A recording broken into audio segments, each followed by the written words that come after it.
তোমাদের সকলকে আজকে আমরা পঞ্চম লেকচার নাম্বার 5 এ সবাইকে স্বাগত জানাচ্ছি জাতীয় বিশ্ববিদ্যালয়ের অনলাইন প্ল্যাটফর্মে বিবিএ অনার্স প্রথম বর্ষের সকল শিক্ষার্থীদেরকে। তো চলো আমরা লেকচার শুরু করি। আমি স্ক্রিন শেয়ারে দিয়ে দিচ্ছি। আশা করি তোমরা সবাই স্ক্রিন দেখতে পাচ্ছ।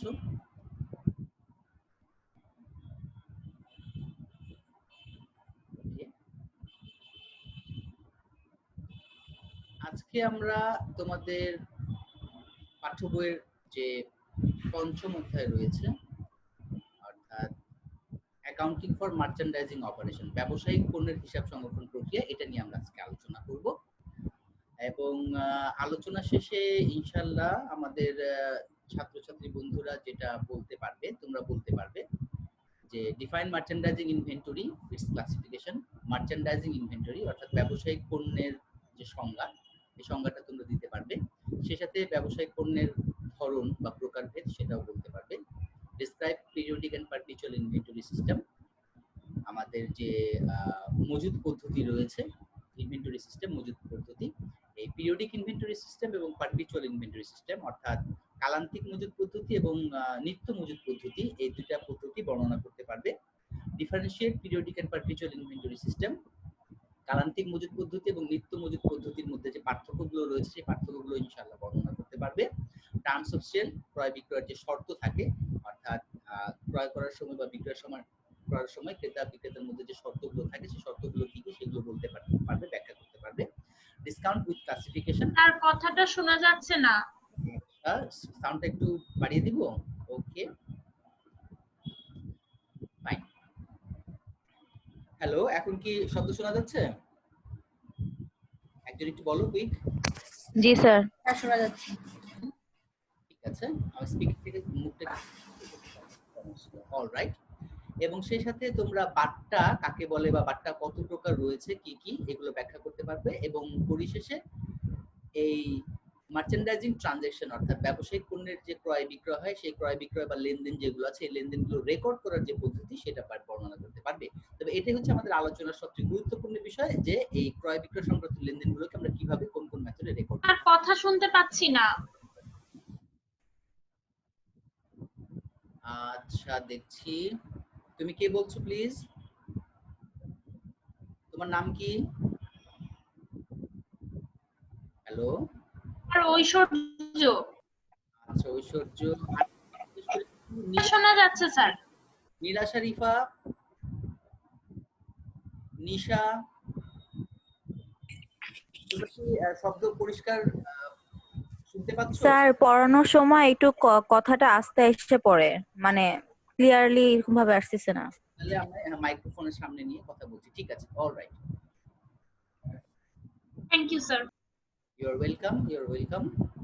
ওকে, তো সর্বশেষে যে পয়েন্ট আমরা আলোচনা করব যে ব্যবসায়িক পণ্যের যে লেনদেন আছে ক্রয় বিক্রয়, সেইটার যে নিয়মগুলো রয়েছে গ্রস মেথড, নেট মেথড, সেই মেথডগুলো নিয়ে আমরা আলোচনা করব। চলো আমরা সামনের দিকে অগ্রসর হই। ওকে, প্রথমে আমরা দেখব যে মজুদ পণ্য কাকে বলে। ডেফিনিশন অফ মার্চেন্ডাইজিং ইনভেন্টরি অর্থাৎ মজুদ পণ্যের সংজ্ঞা কি।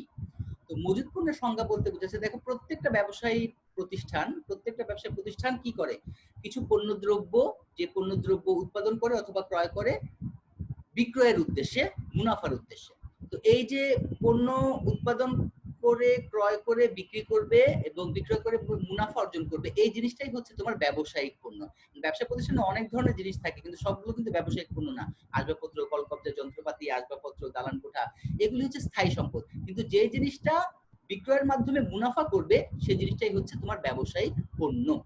হ্যাঁ, এমন যদি হয় যে আমি ধরো টেলিভিশন উৎপাদন করে বিক্রি করি, সেক্ষেত্রে টেলিভিশন আমার জন্য ব্যবসায়িক পণ্য। আমি যদি ফার্নিচার তৈরি করে বিক্রি করি সেক্ষেত্রে ফার্নিচার আমার জন্য পণ্য। কিন্তু যদি সেগুলো আমি নিজে ব্যবহার করি সেটা হচ্ছে সম্পদ। তাহলে ব্যবসায়িক পণ্য হচ্ছে যে জিনিসটা বিক্রয়ের মাধ্যমে একজন কারবারি, একজন বিক্রেতা মুনাফা অর্জন করবে, সেই জিনিসকে বলা হয় তোমার ব্যবসায়িক পণ্য। ক্রেতার নিকট বিক্রয়ের মাধ্যমে মুনাফা লাভের উদ্দেশ্যে যেসব স্পর্শযোগ্য বস্তু কারবারে ধরে রাখা হয় তাকে মজুদ পণ্য বলা হয়। ঠিক আছে, আচ্ছা এখন এই মজুদ পণ্য ব্যবসা প্রতিষ্ঠানগুলো নির্দিষ্ট হিসাবকালের মধ্যে যেসব পণ্য ক্রয় করে থাকে অর্থাৎ বিক্রির জন্য ক্রয় করে, কিন্তু একটা হিসাবকালের মধ্যে, একটা হিসাবকাল 6 মাস হতে পারে, 1 বছর হতে পারে, কিন্তু এই হিসাবকালের মধ্যে সমস্ত ক্রয়কৃত পণ্য কিন্তু বিক্রি করতে পারে না। কিছুটা বিক্রি করতে পারে, কিছুটা তার কাছে রয়ে যায়। তো যেটা বিক্রি করতে পারে সেটার নাম হচ্ছে বিক্রিত পণ্যের ক্রয় মূল্য বা বিক্রিত পণ্যের ব্যয়, কস্ট অফ গুডস সেটা আমরা জানি। আর যেটা অবিকৃত থেকে যায়, ওই অবিকৃত পণ্যের যে ক্রয় মূল্য বা কেনা দাম, সেটাকে বলা হচ্ছে সমাপনী মজুত পণ্য বা মজুত পণ্য। তো একটা হিসাবকালের শেষে, যদি সংক্ষেপে বলতে হয়, একটা হিসাবকালের শেষে যে পরিমাণ পণ্যদ্রব্য অবিকৃত অবস্থায় প্রতিষ্ঠানের কাছে থেকে যায় তাকে বলা হয় মজুত পণ্য। এই মজুত পণ্য হিসাবকালের শেষে এটার নাম থাকে সমাপনী মজুত পণ্য, আর পরবর্তী হিসাবকালের শুরুতে সেটা হয়ে যায় প্রারম্ভিক মজুত পণ্য। ঠিক আছে? তাহলে ব্যবসায়িক পণ্য হিসাবকালের শেষে যেটা, সেটার নাম হচ্ছে সমাপনী মজুত পণ্য, আর পরবর্তী হিসাবকালের শুরুতে সেটা হয়ে যাচ্ছে প্রারম্ভিক মজুত পণ্য। তাহলে দুই ধরনের পেলাম, একটা সমাপনী মজুত পণ্য, একটা হচ্ছে প্রারম্ভিক মজুত পণ্য। ওকে, আচ্ছা। এখন এই মজুত পণ্য আবার তিন ধরনের হয়ে থাকে। উৎপাদনকারী প্রতিষ্ঠান বিশেষ করে তিন ধরনের মজুত সংরক্ষণ করে: কাঁচামালের মজুত, প্রক্রিয়াধীন বা আধা তৈরি পণ্যের মজুত, এবং সমাপ্ত বা ফিনিশড গুডস, সমাপ্ত পণ্যের মজুত। তাহলে একটা হচ্ছে প্রারম্ভিক মজুত, সমাপনী মজুত, আর আরেকটা হচ্ছে তিন ধরনের মজুত। কাঁচামালের মজুত যদি উৎপাদনকারী প্রতিষ্ঠান হয়, এই উৎপাদনকারী প্রতিষ্ঠানের ক্ষেত্রে তিন ধরনের মজুতটা পাবা: কাঁচামালের মজুত, আধা তৈরি পণ্যের মজুত, এবং সমাপ্ত মানে তৈরি করা পণ্যের মজুত।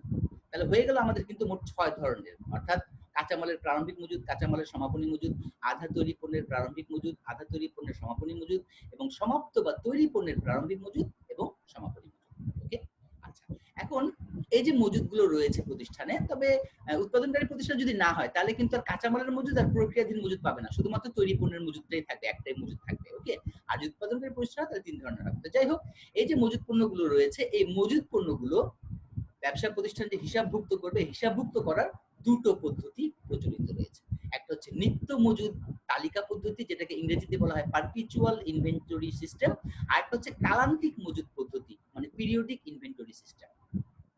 নিত্য মজুদ পারপিচুয়াল, তোমরা অনেকেই ফিনান্সে করেছো যে পারপিচুইটি, হ্যাঁ, ওইখান থেকে আসছে পারপিচুয়াল মানে নিত্য নিত্য নিত্য মজুদ তালিকা পদ্ধতি, এবং একটা হচ্ছে কালান্তিক মজুদ পদ্ধতি, কালের শেষে, পিরিয়ডের শেষে, পিরিয়ডিক ইনভেন্টরি সিস্টেম। এই দুই ধরনের আমাদের হিসাব রক্ষণের, মজুদ পণ্যের হিসাব রক্ষণের পদ্ধতি রয়েছে। ঠিক আছে, এখন আমরা জেনে নিই নিত্য মজুদ তালিকা পদ্ধতি কি এবং কালান্তিক মজুদ পদ্ধতি কি। প্রথমে আসলে নিত্য মজুদ তালিকা পদ্ধতি, পারপিচুয়াল ইনভেন্টরি সিস্টেম।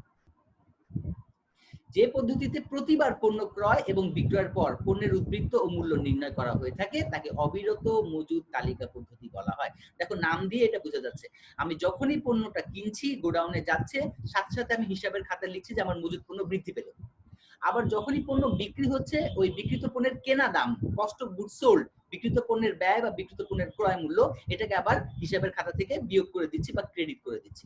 তাহলে হচ্ছে কি, যখনই পণ্য গোডাউনে বাড়তেছে ডেবিট করছি, যখনই কমে যাচ্ছে ক্রেডিট করছি। ফলে আমার হিসাবের খাতাতেই কিন্তু একদম প্রতিনিয়ত যতবার আসছে ক্রয় হচ্ছে, যতবার বিক্রয় হচ্ছে, ততবারই কিন্তু মজুদের যে ব্যালেন্সটা আছে সেটা আপডেট হয়ে যাচ্ছে। এই জন্য এটার নাম বলা হয়েছে অবিরত বা নিত্য মজুদ তালিকা পদ্ধতি, কারণ প্রতিনিয়তই এটার ব্যালেন্সটা চেঞ্জ হচ্ছে, প্রতিনিয়তই আমরা জানতে পারছি। যে কোনো সময় যে কোনো একটা তারিখে আমরা অ্যাকাউন্টটা দেখবো, ইনভেন্টরি অ্যাকাউন্টটা দেখবো এবং বলে ফেলতে পারবো অ্যাকাউন্টটা দেখে যে আমার গোডাউনে কত টাকার মজুদ পণ্য আছে। আমাকে গোডাউনে গিয়ে কাউন্ট করারও দরকার নেই, আমার খাতার মধ্যেই সব পরিষ্কার লেখা আছে। ওকে, যেসব ব্যবসায়ী প্রতিষ্ঠান উচ্চ মূল্যের এবং সীমিত পণ্য ক্রয় বিক্রয় করে থাকে, উচ্চ মূল্যের মানে দাম অনেক বেশি, এবং সীমিত পণ্য মানে ভ্যারাইটিসটা কম, যেমন ধরো ফ্রিজ, টেলিভিশন, এগুলো কিন্তু মূল্য খুব বেশি কিন্তু ভ্যারাইটিসটা কম। হ্যাঁ, এই ধরনের প্রতিষ্ঠানগুলো সাধারণত নিত্য মজুদ তালিকা পদ্ধতিতে হিসাব সংরক্ষণ করে থাকে। ওকে, আচ্ছা। এই পদ্ধতিতে পণ্য ক্রয় এবং পণ্য বিক্রয়কে মজুদের হ্রাস বৃদ্ধি দ্বারা লিপিবদ্ধ করা হয়। নরমালি হয় কি, আমরা পণ্য ক্রয় করলে লিখি ক্রয় ডেবিট, বিক্রি করলে লিখি বিক্রয় ক্রেডিট, হ্যাঁ, মানে ক্রয় বিক্রয় নামে লিখি। কিন্তু নিত্য মজুদ তালিকা পদ্ধতিতে পণ্যকে খরচ না ধরে সম্পদ হিসেবে বিবেচনা করা হয়, আর সম্পদ বৃদ্ধি পেলে হয় ডেবিট, তাই মজুদ পণ্য ক্রয় করার সময় মজুদকে আমরা ডেবিট করি, আবার যখন বিক্রি করি তখন ওটার কেনা দামকে মজুদকে ক্রেডিট করে দিই, অর্থাৎ সম্পদ হিসেবে অনেকটা বিবেচনা করা হয়। ওকে, তাহলে এই পদ্ধতিতে পণ্য ক্রয় এবং বিক্রয়কে মজুদ পণ্যের হ্রাস বৃদ্ধি হিসেবে লিপিবদ্ধ করা হয়, ক্রয় আর বিক্রয় নামে রেকর্ড করা হয় না। ঠিক আছে, ক্রয় নামে রেকর্ড করা না, পারচেজ নামে রেকর্ড করা হয় না। এটা হচ্ছে নিত্য মজুদ তালিকা পদ্ধতি। এরপরে আসো কালান্তিক মজুদ তালিকা পদ্ধতি, পিরিয়ডিক ইনভেন্টরি সিস্টেম। কালান্তিক মানে কি? কালের অন্তে, হিসাবকালের অন্তে একটি নির্দিষ্ট সময় শেষে গোডাউনে গিয়ে কাউন্টিং করে যে কয়টা পণ্য আছে, প্রত্যেকটা দাম কত, এইভাবে ক্যালকুলেটরে যোগ করে যখন মজুদ পণ্য মূল্যায়ন করা হয়, সেই পদ্ধতিকে বলা হয় কালান্তিক মজুদ পদ্ধতি। তাহলে এই পদ্ধতিতে সারা বছর হিসাবের মজুদের হিসাব রাখা হয় না। মজুদ আসলো বাড়াইলাম, মজুদ গেল কমাইলাম, এভাবে সারা বছর হিসাব রাখা হয় না। পণ্য কিনলে ক্রয় নামে ডেবিট করা হয়, বিক্রি করলে বিক্রয় নামে ক্রেডিট করা হয়। বছরের শেষে গিয়ে গোডাউনে কাউন্ট করে বলা হয় যে আমার মজুদের মূল্য কত রয়েছে। তোমরা যেমন অঙ্ক করার সময় দেখেছো যে ট্রায়াল ব্যালেন্স দিয়ে নিচে দিয়ে দিয়েছে সমাপনী মজুদ পণ্য মূল্যায়ন করা হয়েছে এত টাকা। এই যে মূল্যায়ন করা হয়েছে এত টাকা, এটা হচ্ছে গোডাউনে গিয়ে কাউন্টিং করে মূল্যায়ন করেছে। তার মানে এটা হচ্ছে পিরিয়ডিক ইনভেন্টরি সিস্টেমে ওই অঙ্কগুলো দেওয়া থাকে। পাইল এবং লারসন ওনারা বলছেন যে periodic inventory system is an inventory system, অর্থাৎ কালান্তিক মজুদ পদ্ধতি হচ্ছে এমন একটা পদ্ধতি ইন হুইচ পিরিয়ডিক্যালি, যাতে পিরিয়ডিক্যালি কালের অন্তে, নির্দিষ্ট কালের পর পর at the end of each accounting period, প্রত্যেকটা হিসাব কালের শেষে the cost of the unsold good on hand, অবিকৃত পণ্য যেটা হাতে রয়ে গিয়েছে সেটার ক্রয় মূল্য is determined by counting unit of each product, প্রত্যেকটা পণ্য গুণে গুণে যেটার মূল্যটা কাউন্টিং করা হয়, multiplying the count for each product by its cost, এবং প্রত্যেকটার মূল্যকে তার একক দ্বারা, যেমন মনে করো আমি গোডাউনে গেলাম, দেখলাম হরলিক্স কয়টা আছে 5টা, একটা দাম কত 500, তিনটার দাম কত 1500 টাকা, ওকে ফাইন হরলিক্স। মাল্টোভা কয়টা আছে 7টা, একটা কেনার দাম কত 600, 6 7 42, ওকে। এভাবে কাউন্টিং করে তার প্রাইস দিয়ে গুণ করে তারপরে যোগ করে এই সমাপনী মজুদের মূল্য নির্ধারণ করা হয় কালান্তিক মজুদ পদ্ধতিতে। ওকে, এখন আসলে আমরা একটু দেখে নিই সংক্ষেপে যে নিত্য মজুদ তালিকা পদ্ধতি এবং কালান্তিক মজুদ পদ্ধতির পার্থক্যটা কি। আমরা এখানে এই থিওরিটিক্যাল বর্ণনায় সময় একটু কম রাখবো, দ্রুত আগে যাবো, কারণ আমাদের রুলস গুলোকে জানতে হবে, মেইন যে জিনিসটা দরকার, ঠিক আছে? ওকে, তাহলে আমি এখানে তোমাকে দেখাচ্ছি, সংক্ষেপে কিছু পার্থক্য বলে দিচ্ছি। নিত্য মজুদ তালিকা পদ্ধতিতে আমাদের যে স্বাভাবিক কার্যক্রম সেটা বন্ধ হয় না, কারণ আমার তো অ্যাকাউন্টের কাছে পণ্য আসছে, জাস্ট খাতায় লিখে নিল, তাহলে স্বাভাবিক কার্যক্রম চলতে থাকে, ক্রয় বিক্রয় অন্যান্য কার্যক্রম, ব্যবসায়িক কার্যক্রম চলতে থাকে। কিন্তু কালান্তিক মজুদ পদ্ধতিতে কি করতে হয়? ব্যবসায়িক স্বাভাবিক কার্যক্রম বন্ধ রেখে গোডাউনে যেতে হয়, কয়েকজন ব্যক্তি নিয়ে গোডাউনে কাউন্ট করতে হয়, কাউন্ট করে তারপরে একেবারে ভেতর থেকে বের করে কাউন্ট করে হিসাবভুক্ত করতে, তাহলে স্বাভাবিক কর্মকাণ্ড কিন্তু ব্যাহত হয়। আর নিত্য মজুদ তালিকা পদ্ধতি একটু আগে বললাম, বড় বড় প্রতিষ্ঠান যারা এই পদ্ধতির খরচ বহনে সক্ষম, কারণ আলাদা খাতা মেনটেন করা হয়, অ্যাকাউন্টেন্ট সাহেবকে আলাদা করে সময় দিতে হয়, এই পদ্ধতিতে খরচ বেশি। যে প্রতিষ্ঠান এই পদ্ধতির খরচ বহন করতে সক্ষম তারা নিত্য মজুদ পদ্ধতিতে হিসাব রাখে, আর ছোটখাটো প্রতিষ্ঠান এরা কালান্তিক মজুদ পদ্ধতিতে হিসাব সংরক্ষণ করে থাকে। নিত্য মজুদ তালিকা পদ্ধতিতে গড়মিল, মানে যখনই কোনো গড়মিল দেখা দেয় বা জালিয়াতি দেখা যায়, সাথে সাথে সেটা উদ্ঘাটন করে ব্যবস্থাপনাকে জানানো হয় এবং সাথে সাথে সেটার ব্যবস্থা গ্রহণ করা হয়। কিন্তু কালান্তিক মজুদ পদ্ধতিতে একেবারে হিসাবকালে শেষ পর্যন্ত ওয়েট করতে হয়, কারণ শেষে গিয়ে কাউন্ট করলে তখন বোঝা যায় যে কোনো জালিয়াতি চুরি হচ্ছে কিনা, জালিয়াতি হচ্ছে কিনা, তখন হিসাবকালে শেষে গিয়ে এটা উদ্ঘাটিত হয় এবং সংশোধনের ব্যবস্থা গ্রহণ করা হয় কালান্তিক মজুদ পদ্ধতিতে। আচ্ছা, নিত্য মজুদ পদ্ধতিতে সারা বছর ধরে মজুদ গণনা চলতে থাকে, কিন্তু কালান্তিক মজুদ পদ্ধতিতে বছরে একবারই মজুদ গণনা করা হয়। আর নিত্য মজুদ তালিকা পদ্ধতিতে সংশ্লিষ্ট বিভাগ বা হিসাব বিভাগের কর্মচারী এই কাজটা করেন, আর কালান্তিক মজুদ পদ্ধতিতে কারিগরি কর্মকর্তা এই মজুদ গণনার কাজটা করে থাকেন। ক্ষয়ক্ষতি, চুরি ও বিনষ্টের পরিমাণ নিত্য মজুদ তালিকা পদ্ধতিতে কম হয়, কারণ প্রতিনিয়ত এটা হ্রাস বৃদ্ধি অ্যাকাউন্ট হচ্ছে, যখনই কম বেশি হবে তখনই ধরা পড়বে। আর কালান্তিক মজুদ পদ্ধতিতে ক্ষয়ক্ষতি বা চুরি বিনষ্টের পরিমাণটা একটু বেশি হয়। মজুদের উপর সম্পূর্ণ নিয়ন্ত্রণ থাকে নিত্য মজুদ পদ্ধতিতে, কিন্তু কালান্তিক মজুদে সম্পূর্ণ নিয়ন্ত্রণ থাকে না। ওকে, তো এগুলো মোটামুটি আমাদের পার্থক্যগুলো ছিল। এখন দেখো আমাদের যে পণ্য ক্রয় বিক্রয়, আমরা কিন্তু ব্যবসায়িক পণ্য ক্রয় বিক্রয় সম্পর্কে আমরা কথা বলছি, ট্রানজাকশন অফ মার্চেন্ডাইজিং ট্রানজাকশন, অর্থাৎ ব্যবসায়িক পণ্যের ক্রয় বিক্রয় সংক্রান্ত লেনদেন কিভাবে হিসাবভুক্ত করবে সেটা কিন্তু আমাদের আলোচ্য বিষয়। তো এই ক্রয় বিক্রয়ের সময় বিভিন্ন ধরনের শর্ত থাকে, যে শর্তগুলো আমাদের জেনে নেওয়া দরকার, এগুলোর মানেটা কি। প্রথম যে শর্তটা আমরা আলোচনা করবো সেটা হচ্ছে এফওবি শিপিং পয়েন্ট, এটা তোমরা অনেকেই শুনেছো। এফওবি শিপিং পয়েন্ট অর্থাৎ পণ্য ক্রয় বিক্রয়ের সময় পরিবহন খরচটা কে দিবে, এই কে দিবে শর্তটাকে এফওবি শিপিং পয়েন্ট নামে অনেক সময় বলা হয়।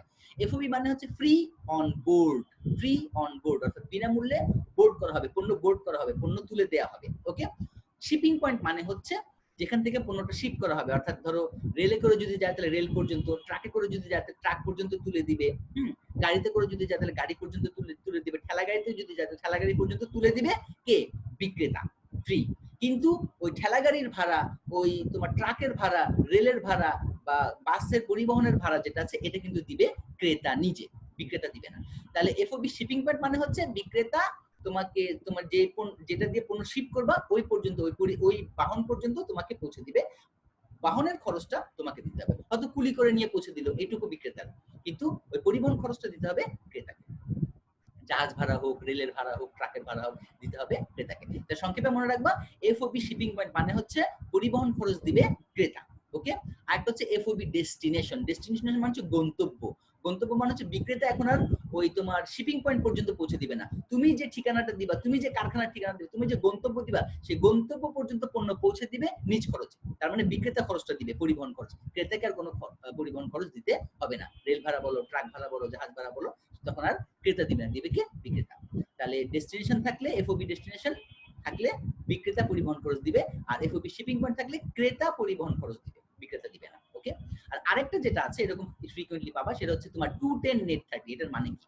210 নেট 30, 210 এর মানে হচ্ছে এই যে যে তারিখে পণ্য ধারে ক্রয় বিক্রয় করা হয়েছে সেই তারিখ থেকে নিয়ে 10 দিনের মধ্যে যদি দেনা পাওনা পরিশোধ করা হয়, তাহলে দেনা পাওনার উপরে 2% ছাড় দেওয়া হবে, বাট্টা দেওয়া হবে। আর যদি 10 দিনের মধ্যে পরিশোধ করা না হয়, তাহলে 30 দিনের মধ্যে অবশ্যই পুরো টাকাটা পরিশোধ করে দিতে হবে। এখন এই শর্তটা 210 এর জায়গায় থাকতে পারে 110। 110 থাকলে 1% হারে বাট্টা প্রযোজ্য হবে। তাহলে 2 মানে হচ্ছে বাট্টার হার, আর 10 মানে হচ্ছে বাট্টার মেয়াদ। এই কয়দিনের মধ্যে দিলে বাট্টা প্রযোজ্য হবে। আর নিট 30 মানে হচ্ছে তোমার ক্রেডিট পিরিয়ড, অর্থাৎ বকেয়ার মেয়াদ। তুমি 30 দিনের বেশি টাকা বকেয়া রাখতে পারবে না, 30 দিনের মধ্যে শোধ করে দিতে হবে। এখন 30 এর জায়গায় 45 দিন থাকলে 45 দিনে শোধ করতে হবে। 2 এর জায়গায় 1 থাকলে 1% বাট্টা, 3 থাকলে 3% বাট্টা, 10 এর জায়গায় 12 থাকলে 12 দিন হচ্ছে বাট্টার মেয়াদ। ঠিক আছে, এভাবে একটু কম বেশ করে করতে হবে। ওকে, এটা হচ্ছে আমার বাট্টার শর্ত। এখন আসলে এই যে বাট্টা শর্ত বললাম, এখন বাট্টা কাকে বলে? এই deduction from the usual cost, অর্থাৎ একটা পণ্যের যে স্বাভাবিক মূল্য বা তালিকা মূল্য থাকে, স্বাভাবিক মূল্য বা তালিকা মূল্য, ওই স্বাভাবিক মূল্য বা তালিকা মূল্য থেকে যে পরিমাণ ডিডাকশন করা হয়, ছাড় দেওয়া হয়, হ্রাস করা হয় মূল্য, সেই হ্রাসকৃত মূল্যকে বলা হয় বাট্টা। যে পরিমাণ ছাড় দেওয়া হয় তাকে বলা হয় বাট্টা। বাট্টা 3 রকমের হতে পারে। ট্রেড ডিসকাউন্ট, বাংলাতে বলা হয় কারবারি বাট্টা, অর্থাৎ পণ্যের যে তালিকা মূল্য আছে ক্রয় বিক্রয়ের সময়, ওই ক্রয় বিক্রয়ের সময় ওই তালিকা মূল্য থেকে যে পরিমাণ ছাড় দেওয়া হয় তাকে বলা হয় ট্রেড ডিসকাউন্ট বা কারবারি বাট্টা। এই কারবারি বাট্টাকে আবার দুই ভাগে ভাগ করা হয়। একটা হচ্ছে ক্রয় বাট্টা, ক্রয় করার সময় যে বাট্টা পাওয়া যায়, আর একটা হচ্ছে বিক্রয় বাট্টা, বিক্রয় করার সময় যে বাট্টাটা দেওয়া হয়। তাহলে পণ্য ক্রয় বা পণ্য বিক্রয়ের সময় যে তালিকা মূল্য থেকে ছাড় দেওয়া হয় তার নাম হচ্ছে কারবারি বাট্টা। এটা দুই প্রকার, ক্রয় বাট্টা এবং বিক্রয় বাট্টা। দ্বিতীয় হচ্ছে ক্যাশ ডিসকাউন্ট। পাই দিবে, এই যে ট্রেড ডিসকাউন্ট যেটা বললাম কারবারি বাট্টা, এটা কিন্তু চালানেই বাট্টাটা বাদ দিয়ে চালান মূল্য লেখা হয়, এটা হিসাবের বইতে কিন্তু বাট্টা লেখা হয় না। কিন্তু ক্যাশ ডিসকাউন্ট হচ্ছে নগদ বাট্টা। নগদ বাট্টা কখন প্রযোজ্য হয়? যখন দেনা পাওনা পরিশোধ করা হয়, টাকা আদান প্রদান করা হয়, টাকা পরিশোধ করা হয়, ওই টাকা পরিশোধ করার সময় পাওনা টাকা থেকে যে পরিমাণ ছাড় প্রযোজ্য হয় তাকে বলা হয় নগদ বাট্টা। এই নগদ বাট্টা কিন্তু হিসাবের বইতে রেকর্ড করা হয়। এই নগদ বাট্টা আবার দুই রকমের, একটা হচ্ছে প্রাপ্ত বাট্টা, আর একটা হচ্ছে প্রদত্ত বাট্টা। টাকা আদায়ের সময় ছাড় দেওয়া হয় প্রদত্ত বাট্টা, আর টাকা পরিশোধের সময় ছাড় পাওয়া যায় তাকে বলা হয় প্রাপ্ত বাট্টা। প্রাপ্ত বাট্টা আয়, প্রদত্ত বাট্টা খরচ। আর একটা যে বাট্টাটা রয়েছে সেটা হচ্ছে তোমার আরেকটা যে বাট্টা রয়েছে, আমি এটাকে একটু সরাই দিই। এই বাট্টাটা হচ্ছে তোমার কোয়ান্টিটি ডিসকাউন্ট, পরিমাণ বাট্টা। পরিমাণ বাট্টাটা কি? মনে করো যে একটা the discount allowed by the seller to the buyer on the amount crossing minimum target. Minimum বললাম যে তুমি যদি কমপক্ষে 500টা কিনো তাহলে আমি তোমার বা 500টার যদি উপরে কিনো তাহলে তোমাকে 3 টাকার জায়গায় 2.5 টাকা করে রাখবো। অর্থাৎ একটা মিনিমাম টার্গেট দেয় যে মিনিমাম এতটুকু টার্গেটের যদি বেশি তুমি ক্রয় করো তাহলে একটা স্পেশাল ডিসকাউন্ট পাবা।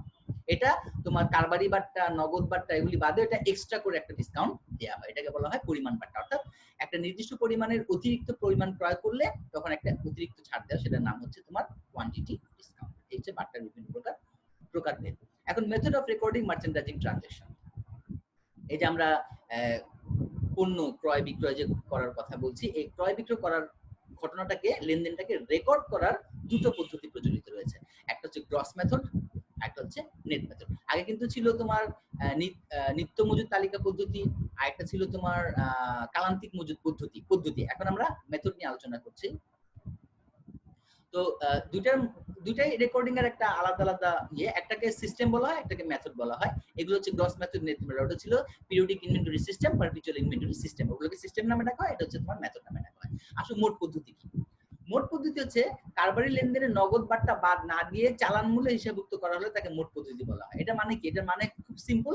100 টাকার পণ্য কিনলে 100 টাকায় হিসাবের খাতায় লেখা হবে, বাট্টার কথা কেনার দিন বা বিক্রির দিনে বাট্টার কথা বিবেচনাই করা হবে না। হ্যাঁ, বাট্টার যে মেয়াদ দেওয়া আছে, টাকা পরিশোধের সময় যদি ওই বাট্টা মেয়াদের মধ্যে পরিশোধ করি তখন ওই পরিশোধ করার সময় বাট্টাটা রেকর্ড করা হবে। ঠিক আছে? কিন্তু ক্রয় বিক্রয়ের দিনে বাট্টা বিবেচনাই করা হবে না। 100 টাকার পণ্য কিনেছি 100 টাকায় রেকর্ড করা হবে। এটাকে বলা হয় তোমার মোট পদ্ধতি। আর নিট পদ্ধতি হচ্ছে যে আমি যখন পণ্যটা কিনেছি 210 নেট 30 শর্তে, তো আমি প্রথমেই কেনার সময় ধরে নিয়েছি যে আমি মনে হয় বাট্টাটা পাবো। ঠিক আছে? বাট্টার সুবিধাটা আমি গ্রহণ করব। এই সুবিধাটা গ্রহণ করব ধরে 100 টাকার পণ্য ক্রয় করলে ওই 210 মানে 2% বাট্টা বাদ দিয়ে 98 টাকায় রেকর্ড করা হয়। অর্থাৎ ক্রয়কৃত পণ্যের মূল্য বাট্টা বাদে রেকর্ড করার পদ্ধতি হচ্ছে নিট পদ্ধতি। ঠিক আছে? তাহলে ক্রয়কৃত পণ্য মোট মূল্যে রেকর্ড করা মানে হচ্ছে গ্রস মেথড, আর ক্রয়কৃত পণ্য বাট্টা বাদের মূল্য রেকর্ড করার পদ্ধতি হচ্ছে নেট মেথড। ঠিক আছে? এই দুইটা হচ্ছে সংক্ষেপে বললাম। এখন আসো গ্রস মেথড বা নেট মেথড করার পরে কিছু টিপস যেগুলো তুমি অঙ্ক করার সময় মনে রাখবা। আমি এখন রুলসে চলে যাব, জাবেদার রুলসে চলে যাব। তো কিছু টিপসের কথা একটু দেখো। In periodic inventory system, all transactions will be recorded normally. অর্থাৎ কালান্তিক মজুদ পদ্ধতিতে সমস্ত প্রকার লেনদেনগুলো নরমালি রেকর্ড করতে হবে। নরমালি মানে কি? তোমরা ক্লাস 9 10 এ বা এইচএসসি তে যেভাবে শিখে আসছো, পণ্য ক্রয় করা হয়েছে ক্রয় ডেবিট, পণ্য বিক্রয় করা হয়েছে বিক্রয় ক্রেডিট, ক্রয়কৃত পণ্য ফেরত আসছে ক্রয় ফেরত ক্রেডিট। অর্থাৎ নরমালি যেভাবে রেকর্ড করি সেটা হচ্ছে কিন্তু basically periodic inventory system. Okay, আচ্ছা, merchandise inventory account will be used instead of purchase return, freighting and discount allowed account in perpetual inventory system. এখন আমরা চলে গেলাম পিরিয়ডিক থেকে পারপিচুয়াল। তো পিরিয়ডিকের সাথে পারপিচুয়ালের পার্থক্যটা কোথায়? পিরিয়ডিকে নরমালি যেভাবে ট্রানজাকশন রেকর্ড করি করব, পারপিচুয়াল এসে সামান্য একটু পরিবর্তন হবে। পরিবর্তনগুলো কি কি? ক্রয়, ক্রয় ফেরত, ক্রয় বাট্টা, ক্রয় ফেরত, ক্রয় পরিবহন এবং বাট্টা। এই চারটা জিনিস ক্রয়ের জায়গায় ক্রয় লিখবো না, লিখবো মার্চেন্ডাইজ ইনভেন্টরি। ক্রয় ফেরতের জায়গায় ক্রয় ফেরত লিখবো না, লিখবো মার্চেন্ডাইজ ইনভেন্টরি। ক্রয় পরিবহনের জায়গায় ক্রয় পরিবহন লিখবো না, লিখবো মার্চেন্ডাইজ ইনভেন্টরি। অর্থাৎ মজুদ পণ্য লিখবো। এর পার্থক্যটা কোথায়? পিরিয়ডিক এবং পারপিচুয়ালে। পারপিচুয়ালে গেলে পারপিচুয়ালে সবই ঠিক থাকবে, শুধুমাত্র পারচেজের জায়গায় লিখবো মার্চেন্ডাইজ ইনভেন্টরি। যখন আমরা বলি ক্রয় ডেবিট, ক্রয় ডেবিটের জায়গায় বলবো মার্চেন্ডাইজ ইনভেন্টরি ডেবিট। আবার যখন ক্রয়কৃত পণ্য ফেরত দেই তখন ক্রয় ফেরতকে কি করি? ক্রেডিট। পারপিচুয়াল ইনভেন্টরি সিস্টেমে ক্রয় ফেরতকে ক্রেডিট করবো না, করবো merchandise inventory credit.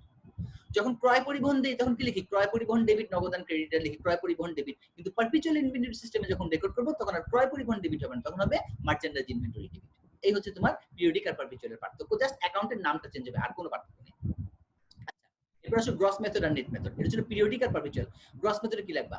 In gross method all amount will be recorded normally. তার মানে যে 100 টাকার পণ্য কিনলে 100 টাকা রেকর্ড করবা, 20 টাকার পণ্য ক্রয় ফেরত হলে 20 টাকাই লিখবা। মানে টাকা যত টাকা গ্রস অ্যামাউন্টে রেকর্ড করবা আর কি। হ্যাঁ, বাট্টার কথা বিবেচনাই করবা না। কিন্তু নেট মেথডে কি করতে হবে? পারচেজ এবং পারচেজ রিটার্ন, এই দুইটা ঘটনা, শুধুমাত্র পারচেজ এবং পারচেজ রিটার্ন, বিক্রয়ও না বিক্রয় ফেরত না, শুধু ক্রয় এবং ক্রয় ফেরত, এই দুইটা ঘটনা, এই দুইটা অ্যাকাউন্ট লেখার সময় টাকাটা কি করব? গ্রস অ্যামাউন্টে লিখবো না।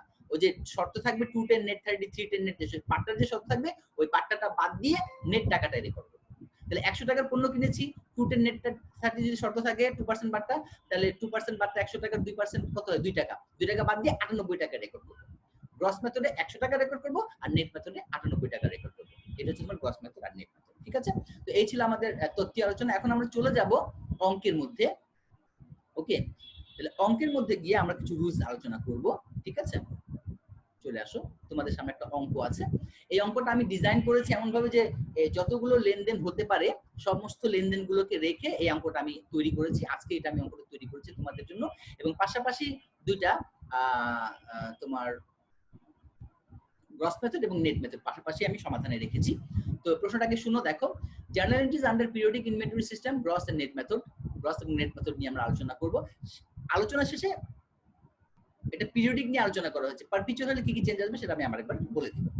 আচ্ছা, Dhaka city company had the following merchandising transactions during January 2020 সালের জানুয়ারি মাসে ঢাকা সিটি কোম্পানি নিম্নলিখিত তোমার ব্যবসায়িক পণ্য সংক্রান্ত লেনদেনগুলো সংঘটিত হয়েছিল।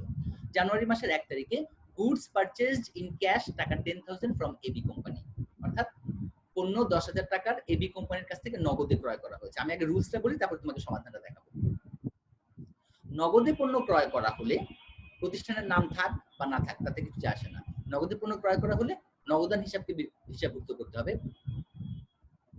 নামের কোনো হিসাবভুক্ত করার সময় নামের কোনো ব্যবহার নেই। ওকে, এখানে বলছে 10,000 টাকার পণ্য নগদে ক্রয় করা হয়েছে। তো নগদে যদি পণ্য ক্রয় করি, নগদ টাকায় পণ্য ক্রয় করলে নগদ টাকা চলে যাবে, ক্যাশ হয়ে যাবে ক্রেডিট, বা নগদান হিসেবে হয়ে যাবে ক্রেডিট।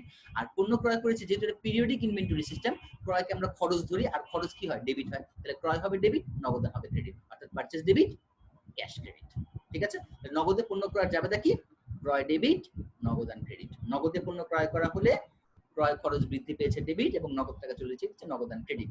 যদি কোনো কোম্পানির নাম থাকে, থাকলেও কিছু যায় আসে না, ওটা রেকর্ড করা হবে না। ঠিক আছে, এটা হচ্ছে নিয়ম। এখন দেখো সমাধান চলে যায়, এই দেখো পারচেজ ডেবিট, ক্যাশ ক্রেডিট।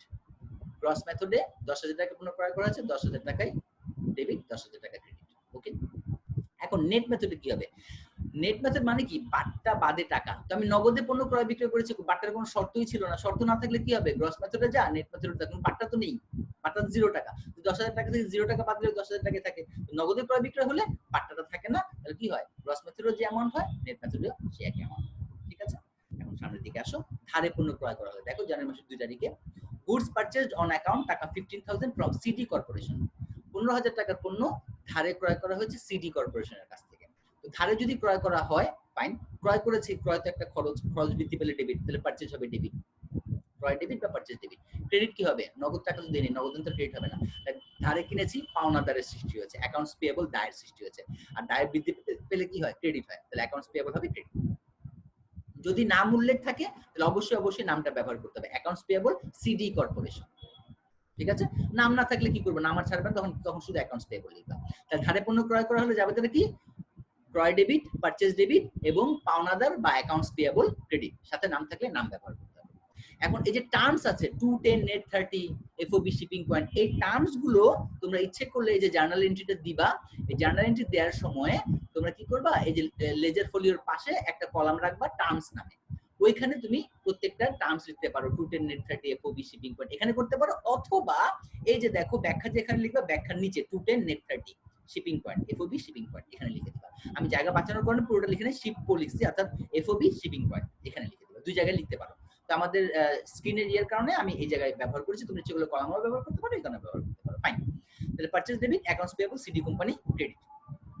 15,000 টাকার পণ্য কিনেছি, 15,000 টাকা লিখলাম। গ্রস মেথডে পুরো 15,000 টাকা। আর নেট মেথডে কি করতে হবে? ক্রয়কে এবং ক্রয় ফেরতকে, দুইটা শুধু, ক্রয়কে এবং ক্রয় ফেরতকে নেট মেথডে বাট্টা বাদে লিখতে হবে। তাহলে বাট্টা কত? এই যে বলছে 210 নেট 30, 2% বাট্টা। তাহলে তুমি দেখো 15,000 টাকা 2% কত হয়? 300 টাকা। বাট্টা বাদে লিখতে হবে, তো বাট্টা বাদ দাও, 15,000 টাকা থেকে 300 টাকা বাদ দিলে 14,700 টাকা নেট টাকা রেকর্ড হলো। এই জাস্ট পার্থক্য, গ্রস আর নেটের পার্থক্য। গ্রস মেথডে কি করতে হয়? গ্রস অ্যামাউন্ট লিখতে হয়, আর নেট মেথডে শুধু ক্রয় এবং ক্রয় ফেরতের সময়, বাকিতে ক্রয় এবং ক্রয় ফেরতের সময় বাট্টার টাকাটা বাদ দিয়ে লিখতে হয়। এই সিম্পল পার্থক্য। ওকে, শুধু ক্রয় এবং ক্রয় ফেরতের বেলায়, কথাটা কিন্তু মনে রাখবে। ফাইন, সামনের দিকে আগাই। 3 তারিখে paid freight on January two purchase টাকা 2,000। এখন আমি ফ্রেট সম্পর্কে বলছি। ও যে FOB shipping point, FOB shipping point থাকলে পরিবহন খরচ কে দিবে? ক্রেতা। তো দেখো আমি গুডস পারচেজ করেছি 2 তারিখে, জানুয়ারি মাসের 2 তারিখে আমি গুডস পারচেজ করেছি, পণ্য ক্রয় করেছি, তাহলে পণ্য ক্রয় করে থাকলে আমি ক্রেতা। আচ্ছা, আমি ক্রয়ের সময় কি শর্ত ছিল? Shipping point. তো শিপিং পয়েন্ট থাকলে পরিবহন খরচ কে দিবে? ক্রেতা দিবে। এই যে দেখো এখানে একটা ট্রানজাকশন চলে আসছে, পরিবহন খরচ পরিশোধ করা হয়েছে 2,000 টাকা। তো পরিবহন খরচ যদি পরিশোধ করা হয়, পরিবহন খরচ এটা একটা খরচ, খরচ ডেবিট হয়, তাহলে ক্রয় পরিবহন ডেবিট, নগদান ক্রেডিট। ইংরেজিতে যদি বলো তাহলে transportation in debit, freight in debit, দুইটার যে কোনোটা ইউজ করতে পারো। Transportation in debit, freight in debit. অনেক সময় শুধুমাত্র ট্রান্সপোর্টেশন লিখলেই বোঝা যায় এটা ট্রান্সপোর্টেশন ইন। তাহলে কি করবে তুমি? ক্রয় পরিবহন বাংলায় লিখলে, ইংরেজিতে লিখলে ট্রান্সপোর্টেশন ইন অথবা freight in debit, cash credit. Fine, তাহলে যে ট্রান্সপোর্টেশন ডেবিট, ক্যাশ ক্রেডিট 2,000 এখানে। আর এটা তো আর ক্রয় বা ক্রয় ফেরত না যে বাট্টা বাদ দিতে হবে, তাহলে এখানে পুরো 2,000 টাকা গ্রস মেথডেও যা বসবে, নেট মেথডেও তাই বসবে। ঠিক আছে, হয়ে গেল এটা। 3 তারিখে এটা রেকর্ড করলাম। এরপর চলো 4 তারিখে এটা দেখি কি বলেছে। Goods purchase from EF company on term 212 net 45 টাকা 18,000 এফওবি ডেস্টিনেশন। এখন আবার পণ্য ক্রয় করেছি আমরা কার কাছ থেকে? ইএফ কোম্পানির কাছ থেকে, পারচেজড ইএফ কোম্পানির কাছ থেকে। এখন ইএফ কোম্পানির কাছ থেকে কিনেছি, অন ক্রেডিট বা অন অ্যাকাউন্ট কথাটা বলে নাই, ধারে কথাটা বলেনি, কিন্তু ক্যাশও বলেনি, কোম্পানির নাম দেয়া আছে। তো এরকম যদি থাকে যে পণ্য ক্রয় করা আছে এবং কোম্পানির নাম দেয়া আছে, তাহলে ভাবে এটা ধারে ক্রয় করা হয়েছে। আর যদি কোম্পানির নাম না থাকে তাহলে নগদে ক্রয় করা হয়েছে। তার মানে নগদ বা ধারে যদি উল্লেখ না থাকে তাহলে দেখবা কোম্পানির নাম উল্লেখ আছে কিনা। কোম্পানির নাম থাকলে বাকিতে, কোম্পানির নামও যদি না থাকে তাহলে নগদ। ঠিক আছে, তো এটা বাকিতে আমরা কিনেছি এই শর্তে, এফওবি ডেস্টিনেশন আর 212 নেট 45। তো ধারে পণ্য ক্রয় করে যাবে কি ছিল? Purchase debit, accounts payable, credit লিখলাম। Purchase debit, accounts payable, EF company credit. Gross মেথডে পুরো অ্যামাউন্ট লিখতে হবে, লিখলাম 18,000, আর নেট মেথডে বাট্টা বাদে লিখতে হবে। তো বাট্টা বাদে লেখো 18,000 টাকার 2% কত হয় 360, 360 যদি বাদ দাও তাহলে থাকে 17,640 হয়ে গেল। টার্মস এখানে লিখে দিলাম, 4 তারিখে তো হয়ে গেল। এরপর আসুন 5 তারিখে। Return goods purchase from city corporation টাকা 3,000। সিটি কর্পোরেশনের কাছ থেকে যে পণ্যটা কিনেছিলাম তাদের কাছে 3,000 টাকার পণ্য ফেরত দিয়েছি, অর্থাৎ ক্রয় ফেরত। তো ক্রয় যদি ডেবিট হয় তাহলে ক্রয় ফেরত কি হবে? ক্রেডিট। আচ্ছা, ক্রয় করার সময় এন্ট্রি দিয়েছিলাম ক্রয় ডেবিট, পাওনাদার credit, purchase debit, accounts payable credit. তাহলে ফেরতের সময় উল্টোটা হবে, accounts payable debit, purchase return credit. মাত্র 10 মিনিট সময় হাতে আছে। ওকে, তাহলে কি দাঁড়ালো? Accounts payable city company debit, purchase return credit 3,000 টাকা। Accounts payable city company debit, purchase return credit 3,000 টাকা। আচ্ছা, নেট মেথডে কি করব? আমি বলেছিলাম শুধুমাত্র ক্রয় এবং ক্রয় ফেরত দুইটা ডিসকাউন্ট বাদে লিখতে হবে নেট মেথডে। এটা যেহেতু ক্রয় ফেরত, ডিসকাউন্ট বাদ দিতে হবে। ফাইন, ডিসকাউন্ট কোথায় পাবো? 3,000 টাকার ডিসকাউন্ট কত? এই যে তারিখে কিনেছিলা সেই তারিখে চলে যাবা। এই যে কিনেছিলাম আমরা হচ্ছে সিটি কোম্পানির কাছ থেকে, এই যে সিটি কোম্পানির কাছ থেকে কিনেছিলাম 2 তারিখে, শর্ত ছিল 2%, তাহলে বাট্টার পার্সেন্ট 2%, তাহলে 3,000 টাকা 2% কত হয়? 60 টাকা। বাট্টা বাদে কত দাঁড়ায়? 3,000 টাকা থেকে 60 টাকা গেলে 2,940 টাকা নেট অ্যামাউন্টটা লিখো। ঠিক আছে, ফাইন। এরপর তুমি চলে আসো 6 তারিখে। সোল্ড মার্চেন্ডাইজ ইন ক্যাশ টাকা 22,000 FOB shipping point. Sold merchandise in cash, নগদে পণ্য বিক্রি করা হয়েছে। নগদে পণ্য বিক্রি করলে টাকা এসেছে নগদান ডেবিট, ক্যাশ ডেবিট, আর বিক্রয় একটা আয়বাচক হিসাব, আয় ক্রেডিট অর্থাৎ সেলস ক্রেডিট। তাহলে ক্যাশ ডেবিট, সেলস ক্রেডিট। দেখি, ক্যাশ ডেবিট, সেলস ক্রেডিট 22,000 টাকা। নেট মেথডে শুধুমাত্র পারচেজ এবং পারচেজ রিটার্ন এই দুইটা নেট মেথডের বাট্টার টাকা বাদ দিতে হয়, অন্য কোনোটায় বাট্টার টাকা বাদ দিতে হয় না। ঠিক আছে, তাহলে এখানে বাট্টার টাকা বাদ যাবে না, সেলস এভাবেই রেকর্ড হবে। ক্যাশ ডেবিট 22,000, সেলস ক্রেডিট 22,000, বাট্টা কোনো বাদ যাবে না। ওকে, 7 তারিখে আসো। Sold goods on account two GH company টাকা 22,000 এফওবি ডেস্টিনেশন টার্ম 110 নেট 30, বাকিতে বিক্রি করেছি। তাই এই যে টার্ম 110 নেট 30, 210 নেট 30 হচ্ছে বাকিতে বিক্রয়ের শর্ত। যখনই দেখবে যে শর্ত আছে বাবা ধারে ক্রয় বা বিক্রয় করা হয়েছে। আরেকটা বোঝার হচ্ছে যে কোম্পানির নাম থাকবে, এটা দিয়ে বুঝবে যে বাকিতে বিক্রয় হয়েছে। তাহলে পণ্য বিক্রি করেছি বাকিতে, তো বিক্রয় তো আয়, সেলস হবে ক্রেডিট। ফাইন, ডেবিট হবে কি? নগদ তো বিক্রি করি নাই, নগদ পাই নাই, তাহলে ডেবিট হবে কি? প্রাপ্য হিসাব, টাকাটা পাই, প্রাপ্য হিসাব, অ্যাকাউন্ট রিসিভেবল। তাহলে অ্যাকাউন্ট রিসিভেবল কোম্পানির নাম GH, account receivable GH company debit এবং সেলস হচ্ছে ক্রেডিট 22,000 টাকা। তো দেখো, account receivable GH company debit, sales credit 22,000 টাকা। সেলসের বেলায় নেটেও কোনো ডিসকাউন্ট বাদ যাবে না, যা আছে তাই বসবে। ওকে, লিখে দিলাম। 8 তারিখে যাও। Receive goods return from GH company ও টাকা 2,000। জিএইচ কোম্পানির কাছে যে পণ্য বিক্রি করেছিলাম সেখান থেকে 2,000 টাকার পণ্য ফেরত এসেছে। তো বিক্রয়ের এন্ট্রি হচ্ছে account receivable debit, sales credit. তাহলে ফেরতের এন্ট্রি উল্টা, সেলস রিটার্ন হবে debit, account receivable credit, sales return debit, account receivable credit, টাকা 2,000। এরপরে আসো রিসিভ গুডস, সরি 9 তারিখে পেইড ফ্রেট অফ টাকা 500 অন জানুয়ারি 7 সেলস। জানুয়ারি মাসের 7 তারিখে যে পণ্য বিক্রি করেছিলাম সেটার পরিবহন খরচ দিয়েছি। আচ্ছা, যখন বিক্রি করেছিলাম শর্ত কি ছিল? Destination, FOB destination. তো ডেস্টিনেশন শর্ত থাকলে পরিবহন খরচ কে দেয়? ডেস্টিনেশন থাকলে পরিবহন খরচ দেয় বিক্রেতা। তো আমি যেহেতু বিক্রি করেছি তাহলে আমি বিক্রেতা, তাহলে পরিবহন খরচ আমাকে দিতে হবে। এজন্য দেখো এখানে পরিবহন খরচ দিয়েছে পেইড ফ্রেট অফ টাকা 500, তাহলে এটা হচ্ছে বিক্রয় পরিবহন। ডেস্টিনেশন থাকলে পরিবহন খরচ দেয় বিক্রেতা, আমি বিক্রি করেছিলাম তার মানে আমাকে পরিবহন খরচটা দিতে হবে। কত টাকা দিয়েছি? 500 টাকা। এখন এই বিক্রয় পরিবহনকে কি নামে লিখবো? ক্রয় পরিবহনকে লিখি ট্রান্সপোর্টেশন ইন বা ফ্রেট ইন, খরচ ডেবিট। এই বিক্রয় পরিবহন খরচ এটাও ডেবিট হবে, কিন্তু নাম হবে ট্রান্সপোর্টেশন আউট অথবা ফ্রেট আউট। ঠিক আছে, তাহলে খরচ ডেবিট, ট্রান্সপোর্টেশন আউট অথবা ফ্রেট আউট ডেবিট, আর নগদ দিয়েছি ক্যাশ ক্রেডিট। দেখো, freight out debit, cash credit. একটা ইউজ করেছি ট্রান্সপোর্টেশন, আরেকটা ইউজ করেছি ফ্রেট, মানে দুইটাই ইউজ করা যায়, ব্যবহার করা যায়, যেজন্য আমি দুইটাই ইউজ করেছি। ঠিক আছে,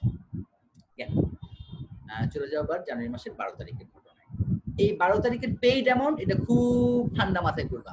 পেইড অ্যামাউন্ট যেটা 12 তারিখে বলছে paid amount due to city corporation. City কর্পোরেশনকে তাদের পাওনা টাকাটা আমরা পরিশোধ করে দিয়েছি। এখন যখন টাকা পরিশোধ করবা, পাওনা টাকা পরিশোধ করবা, তখন তোমাকে দুটো জিনিস খেয়াল করতে হবে। কত টাকা কেনা বেচা হয়েছিল, নাম্বার 1। নাম্বার 2, ফেরত দেওয়া হয়েছে কিনা। ফেরত দিলে ফেরতের টাকা বাদ দিতে হবে, বাদ দিয়ে অবশিষ্ট টাকার উপরে বাট্টার হিসাব করতে হবে, তারপরে টাকাটা পেইড করতে হবে। ঠিক আছে, তাহলে ক্রয় থেকে ফেরত বাদ, অবশিষ্ট টাকার উপরে বাট্টা যদি প্রযোজ্য হয় তাহলে বাট্টাও বাদ, তারপরে বাদ বাকিটাকে ক্যাশ পে করব। ঠিক আছে, আচ্ছা এখন দেখো সিটি কোম্পানির কাছ থেকে আমরা কি করেছিলাম। সিটি কোম্পানি, এই যে সিটি কোম্পানিকে 15,000 টাকার পণ্য ক্রয় করেছিলাম, আবার এই যে সিটি কোম্পানিকে আমরা 3,000 টাকার পণ্য ফেরত দিয়েছিলাম। তাহলে 15,000 টাকার পণ্য কিনেছিলাম, 3,000 টাকার পণ্য ফেরত দিয়েছি, তাহলে সিডি কোম্পানি আমার কাছে পায় কত এখন? 12,000 টাকা। অর্থাৎ অ্যাকাউন্টস পেয়েবল এখন আছে আমার কাছে আছে 12,000 টাকা। এই টাকাটা আমি শোধ করে দিয়েছি, তো শোধ করে দিলে আমার অ্যাকাউন্টস পেয়েবল 12,000 টাকা ডেবিট হয়ে যাবে। তাহলে আগে শোধ করি, accounts payable debit, CD company 12,000। ঠিক আছে, যেহেতু টাকা শোধ করেছি, পাওনাদার কমে গিয়েছে, পাওনাদার ডেবিট, অ্যাকাউন্টস পেয়েবল ডেবিট। কত টাকা? 15,000 টাকা সৃষ্টি হয়েছিল, 3,000 টাকা ফেরত দিয়েছিলাম, 12,000 টাকা বা 12,000 টাকা অ্যাকাউন্টস পেয়েবল ডেবিট। এখন টাকা কত শোধ করবো সেটার জন্য আমাকে দেখতে হবে এটা কি ডিসকাউন্ট পিরিয়ডের মধ্যে পড়েছে না পড়ে নাই। যদি ডিসকাউন্ট পিরিয়ডের মধ্যে পড়ে তাহলে আমি বাট্টা পাবো, বাট্টার টাকাটা বাদ দিয়ে বাদ বাকি টাকা ক্যাশ দিব। আর যদি ডিসকাউন্ট পিরিয়ডের পরে দেই তাহলে বাট্টা পাচ্ছি না, পুরো টাকাটাই দিয়ে দিতে হবে, 15 টাকা। ফাইন, তো দেখি ডিসকাউন্টের হিসেব আমি কিভাবে করব।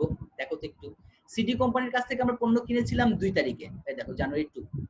শর্ত ছিল কি 210 নেট 30, অর্থাৎ 10 দিনের মধ্যে টাকা দিলে 2% ছাড়। তো 10 দিন বলতে কি বোঝায়? জানুয়ারি 2 প্লাস 10 12, 12 তারিখের মধ্যে টাকা দিলে ছাড় প্রযোজ্য হবে। হ্যাঁ, 12 তারিখেই দিয়েছি, তার মানে ছাড় প্রযোজ্য হবে। 11 তারিখে দাও, 12 তারিখে দাও, 12 তারিখ পর্যন্ত লাস্ট ডেট, ছাড় প্রযোজ্য হবে। 13 তারিখে গেলে ছাড় প্রযোজ্য হবে না, তাহলে ছাড় প্রযোজ্য হচ্ছে, বাট্টা পাচ্ছি। তাহলে বাট্টা হিসাব করো, 12,000 টাকার উপরে বাট্টা 2% কত হয়? এই যে 15,000 কিনেছিলাম, 3,000 ফেরত, 12,000 টাকা দেনা পাওনা আছে, এর 2% বাট্টা হচ্ছে 240। তাহলে বাট্টা আগে লিখে নিবা 240। এখন টাকা দেওয়ার সময় বাট্টা পাওয়া যায়, বাট্টা পাইলে সেটা আমার আয় বলেছে আগেই, ডিসকাউন্ট রিসিপ্ট আয় ক্রেডিট হবে। তাহলে ডিসকাউন্ট রিসিপ্ট আয় ক্রেডিট 240।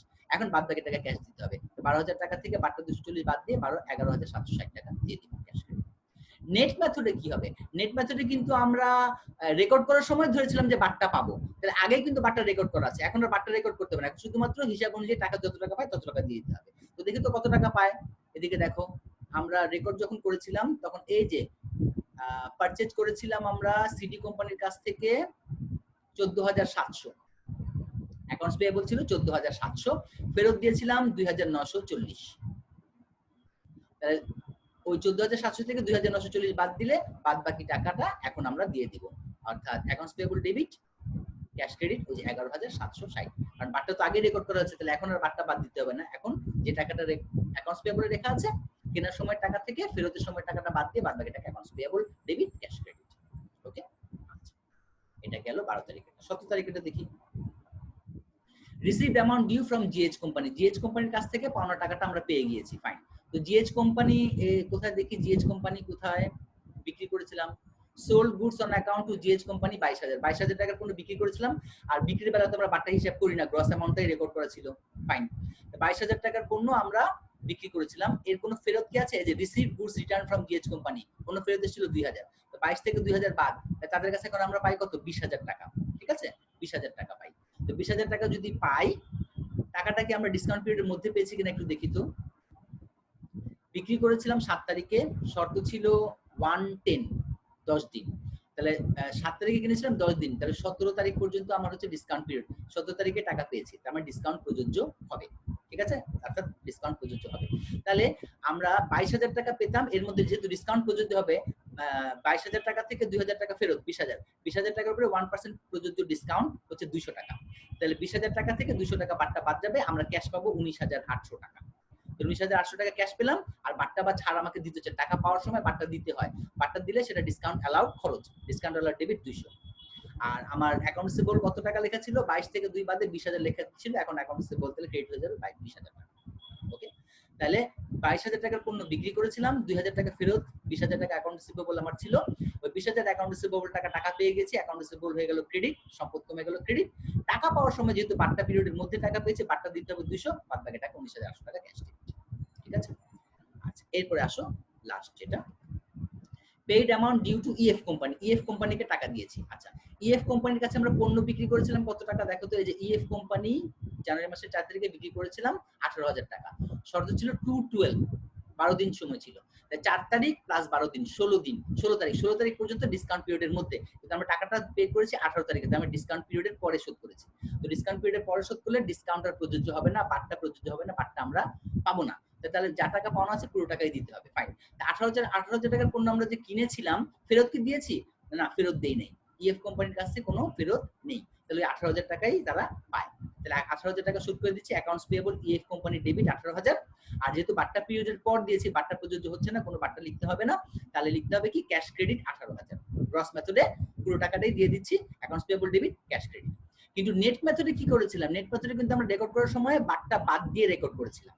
তার মানে আমরা ধরে নিয়েছিলাম যে বাট্টা পাবো, কিন্তু এখানে এসে কিন্তু বাট্টাটা আমরা পেলাম না। রেকর্ড করার সময় ধরে নিয়েছিলাম নেট মেথডে যে বাট্টাটা পাবো, বাট্টা বাদ দিয়ে লিখেছিলাম, কিন্তু টাকা পরিশোধ করার সময় বাট্টাটা পেলাম না। তার মানে যে বাট্টাটা আমরা ধরেছিলাম সেই বাট্টাটা আমরা পেলাম না, এটা ডিসকাউন্ট লস্ট।